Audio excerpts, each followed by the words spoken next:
Ja, hej YouTube. Jeg kommer fra eToy, som er noget helt nyt noget. Jeg prøver selv at starte op. Jeg ved godt, navnet lyder lidt dumt, men ja, der kommer jeg senere i konkurrence om det her navn. Senere. Prøv at gå på vores Facebook-side, hvor du søger bare ved toppen eToy, og så finder du et logo, altså som er sådan en iPhone-app-formet brik, som du bare skal klikke på. Følg os, der får du de seneste nyheder og updates.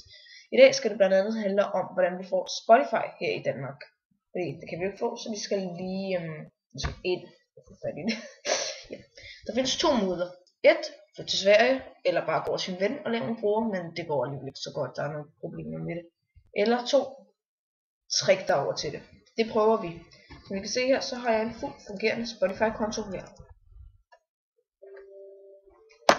Så den logger vi ud af, og nu siger vi, at vi er helt nye brugere. Vi har ikke nogen konto, og vi skal lave den. Så helt til at starte med, så må du vende på Google og klikke Dave Proxy.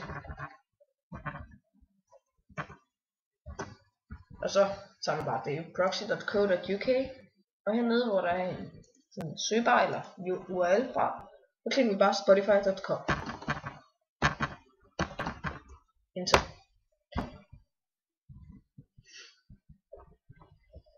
Så er vi herinde, så klikker vi Get Spotify.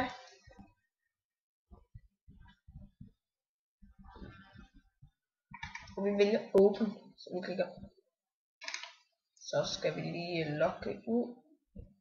Kan vi så? Nå, det er logout, fordi jeg har en anden konto her, jeg er allerede inde på. Vi klikker Get Spotify.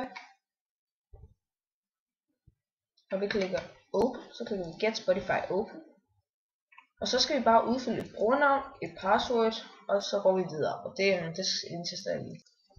Ja, så er vi videre, og jeg har fået et brugernavn, et password, og ja. Så vi går videre. Så skal vi bare udfylde en e-mailadresse og en postkode. Og postnummer, ja, og så lige, det udfylder jeg også lige. Sådan der, så har vi udfyldt det. Vi har fået en e-mail, og det er altså en ugyldig e-mail, det her, eller jo, men det findes muligt, det kan kontakte mig, for jeg kommer ikke til at bruge den.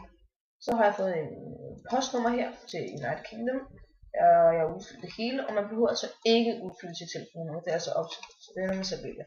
Man bare acceptere det her, og ja, gå videre. Så vælger man, hvad man gerne vil have. I dette tilfælde så har vi Spotify Open, og det er den der gratis version. Men Limited og Premium, hvis man gerne vil have det, så skal man altså lave en storbritannisk PayPal-konto, og så man lægge pengene ind, og så kan man på den måde lægge penge over, så man køber Spotify Premium, som har masser af gode fordele. Jeg har det selv, men ja. Det er super fedt, så vi klikker bare Continue, og ja, så er vi klar. Så kan vi bare klikke Download Spotify og så nu går jeg videre her.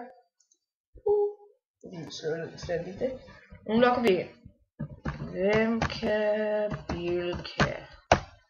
Kedet mig lidt. Og log ind.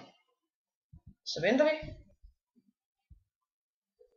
Og så er vi på. Så har vi Spotify. Og vi kan prøve et eksempel her. Vi går med hvad er nyt. Vente, der finder vi noget. Det er en god sang, og så er vi allerede godt i gang. Så det var hvordan du får Spotify i Danmark. Som sagt, følg os inde på Facebook. Bare søg op i toppen, der søger du bare på eToy og finder den der brik i sådan en app-logo, og så får du de seneste opdateringer. Du får de seneste nyheder om elektronik, gadgets og hvad ved jeg, men meget kort fortalt. Altså sådan højst 140 karakterer, ligesom på Twitter, så det bliver meget fedt. eToy.